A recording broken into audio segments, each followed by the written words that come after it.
How to convert Gmail into your Word document. Hey everyone, and today I'm going to show you guys how you can easily convert any Gmail into a Word file.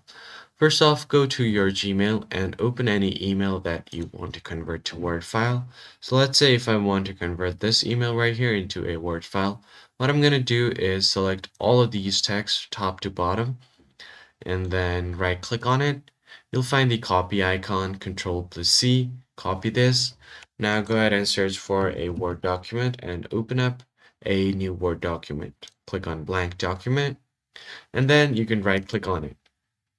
Now once you right click here, you're going to have different paste options. You can only merge the formatting, you can only keep the text, or you could keep both photos and text. Click on this option.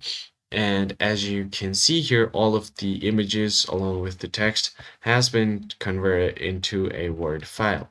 So you can edit this here and edit the formatting as well.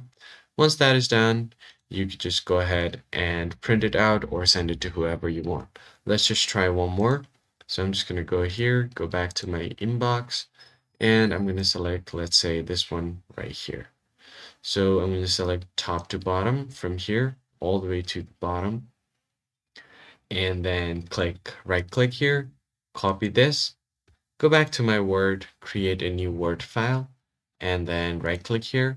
If you just want the text, you can do this, or if you want all of it, click on the first option, keep source formatting, and it will paste all of the contents that you have copied. So that's pretty much it, guys. That's how you basically convert your email into a Word document. I hope this tutorial was helpful to you, and I'll see you on the next one. Thanks for watching.